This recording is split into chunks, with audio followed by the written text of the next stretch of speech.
When Judas Iscariot, one of Jesus' 12 disciples, betrayed him, Jesus did not supernaturally resist arrest, but willingly submitted himself to his captors. We're looking here in Matthew chapter 26, and this is where Jesus first starts talking to his disciples about dying. Well, I guess he had mentioned it before, but he really concentrates on it here.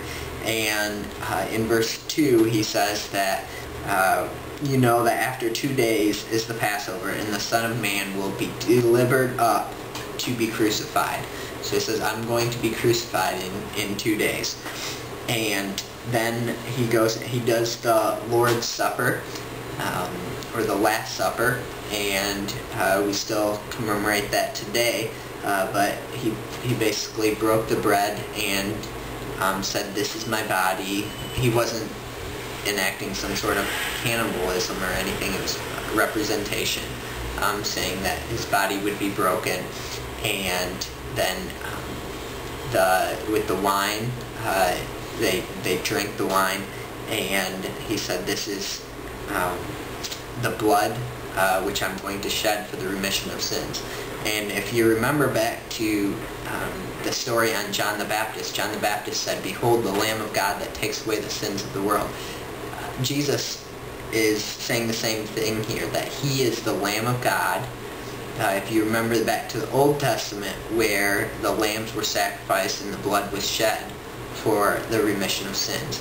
Well, Jesus is saying that his blood is going to be shed for the remission of sins of the whole world, or the sins of the world.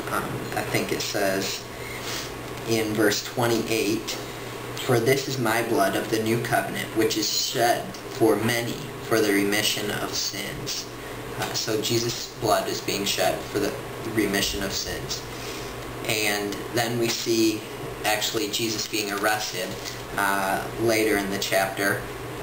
He prays to God the Father, and it's a very hard prayer where he actually sweats blood. And then he goes and he is arrested, and Judas, who is one of the 12 disciples that had followed him for 3 years, he actually betrays Jesus, and he betrays him with a kiss.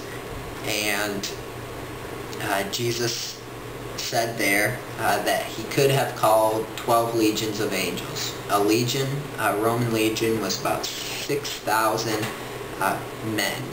And so 12 legions would have been an army of 72,000. Jesus says, I could have called 72,000 angels to resist this arrest, but he went with it, and he was willingly submitted himself to his captors, because he knew what the will of God was, and that he must die to be able to pay for the sins of the world.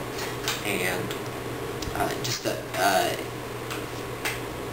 very interesting to see how he was a willing substitute for us. Although Jesus was never proven guilty of any wrongdoing in any religious or civil court, he was unjustly flogged and condemned to die by Roman crucifixion. Matthew chapter 27 starts out by saying that the Jews plotted against Jesus to put him to death. And so obviously this was going to be an unfair trial. It says that they brought in many false witnesses, and finally they got something on Jesus that condemned him according to their law. But it was never like the U.S. gives a fair trial. Fair trial, we would say. It was nothing like that then. And Jesus went before Pilate, and Pilate asked him questions as well. And in verse 11, he asked Jesus, are you the king of the Jews?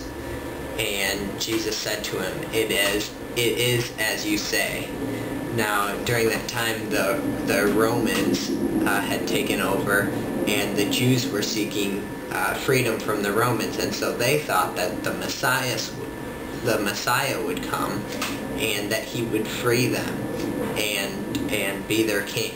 And so all of a lot of Jesus' disciples thought that he was the Messiah and that he would be their king right then and there and would free the Romans. And Jesus didn't reply, though, like, yes, I am king and I'm gonna destroy you or anything like that. He just humbly said, it is as you say. And you know, Jesus was a rightful heir to the throne, you could say, because he was a descendant of King David, and he was from the tribe of Judah, and that is what the Old Testament prophecies, he was in line with the Old Testament prophecies of who the king would be. And then we see here that he's being condemned to die. So how is that going to work out if he dies? How can he be king? Well, we'll learn about that later on in the story. In verses 15 through 24, we see evidences that Jesus was not guilty for the crimes which he committed. Pilate calls him a just man, and he says, I see no wrongdoing in what he's done, but yet he still gives in to the pressure of the crowd. And even his wife comes out and says, have nothing to do with this just man. I just had a dream about him. Don't do anything.